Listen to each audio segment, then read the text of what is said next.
Halo Sobat Football Lovers, kembali lagi di channel Bal News 2. Nah, kali ini di channel ini kami membahas berita seputar olahraga sepak bola. Dari mulai berita timnas Indonesia, informasi Liga Indonesia, informasi Liga seputar internasional. Bagi kalian yang belum subscribe channel ini, bisa langsung di subscribe dan nyalakan loncengnya agar kalian tidak ketinggalan video terbaru dari kami. Baiklah, langsung saja kita masuk ke video pembahasannya.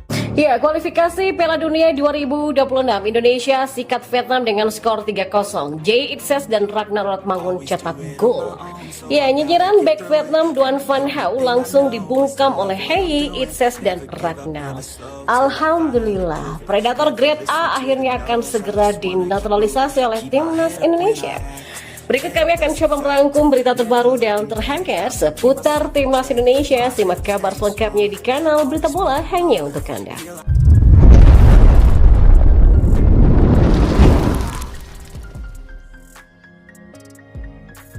Ya, Indonesia berhasil mengalahkan Vietnam dengan skor 2-0. Semua gol itu diciptakan di babak pertama lewat sundulan kepala Jay Itzes di menit ke-8 dan sepakan kaki Ragnar Rotmangun di menit ke-22.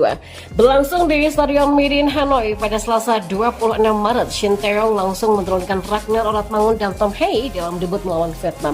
Sementara Hoki Caraka kembali diturunkan sebagai ujung tombak di lini depan. Dan pada menit pertama, Indonesia langsung menekan pertahanan Vietnam. Gol pertama hadir pada menit ke-8, Jay Itzes yang berhasil membobol gawang Philip Nguyen lewat sundulan kepala setelah sukses menerima umpan Tom Hei dari tendangan pojoknya.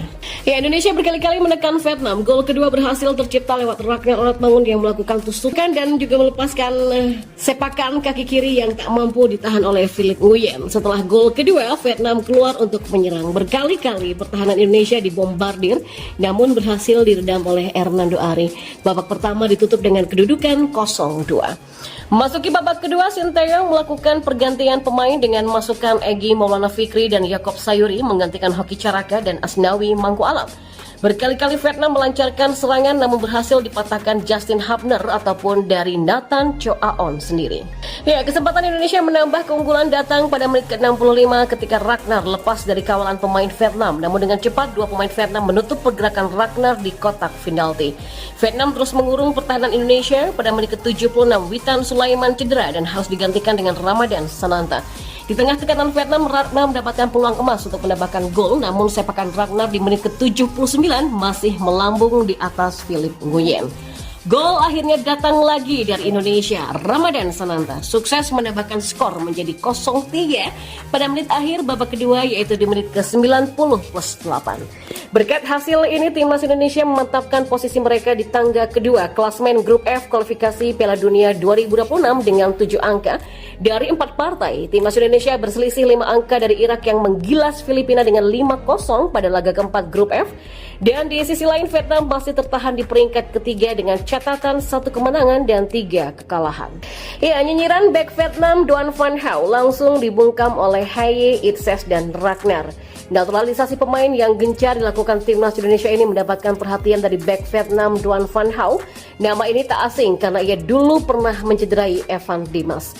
Van Hau meremehkan kualitas para pemain naturalisasi itu. Ia mengatakan Ragnar dan kawan-kawan hanya selevel Asia Tenggara saja. Nah, nyinyiran bek Vietnam ini pun langsung dibungkam oleh Tom Hei, Jay Itzes dan juga Ragnar Rotmangun.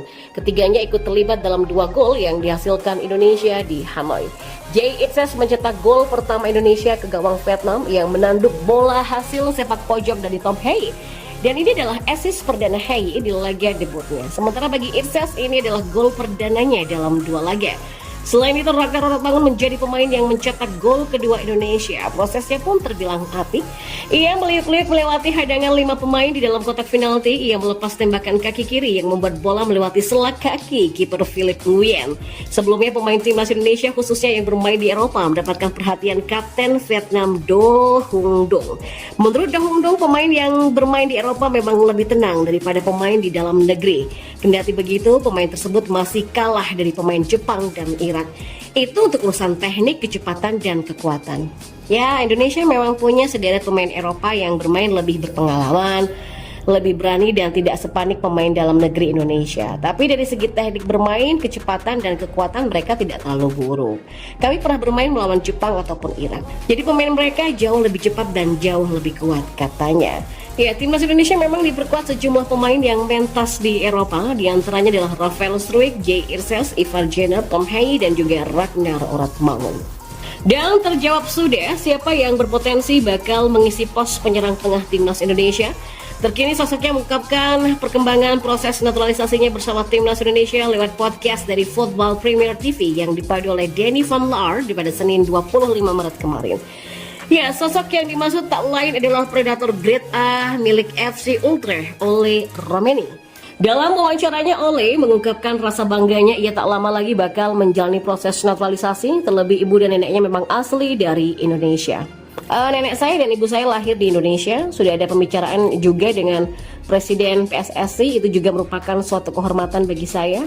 Mereka bicara tentang bagaimana saya bisa masuk ke timnas skuad Sinteyong. Ujarnya, Ole bakal menjalani proses naturalisasi setelah kiper FC Dallas Martin Paes. Ole juga mengakui jika PSSI sudah menghubunginya soal proses naturalisasi yang akan dia terima. Lebih lanjut, kalau benar proses naturalisasi Ole bakal segera terrealisasi, maka dapat dipastikan ada 6 profit menanti timnas Indonesia, di mana ke-6 profit ini tentu saja menjadi kabar buruk bagi Thailand dan Vietnam yang memang terlihat ketar-ketir dengan aksi timnas Indonesia yang banyak menaturalisasi pemain asal Belanda. Profit pertama adalah berusia muda. Ini bisa didapatkan timnas Indonesia dari sosok Ole Romeni yang usianya masih sangat muda, yakni 23 tahun. Usia yang tentu bisa diproyeksikan timnas Indonesia dalam rencana jangka panjang. Selain itu, usia Ole juga termasuk sebagai pemain yang memang diinginkan oleh Sinteyong. Hal itu dapat dilihat dari usia 2 pemain muda timnas Indonesia di pos penyerang, yakni Hoki Caraka yang usianya masih 19 tahun dan Ramadan Sananta yang masih 21 tahun. Yang kedua, memperkaya pilihan karakter penyerang timnas Indonesia. Ya, dengan masuknya Romeni dapat memperkaya pilihan tipikal penyerang yang dimiliki oleh timnas Indonesia di kedalaman skuadnya. Hal itu tidak terlepas dari perbedaan karakter bermain Ole Romeni dengan 3 bomber timnas Indonesia lainnya seperti Dimas Derajat, Ramadan Sananta dan juga Hoki Caraka. Dan seperti diketahui, Dimas Derajat, Ramadan Sananta dan Hoki dikenal sebagai penyerang dengan karakter main sebagai poacher. Karakter poacher merupakan tipikal bomber yang tidak banyak dalam melakukan dribble bola.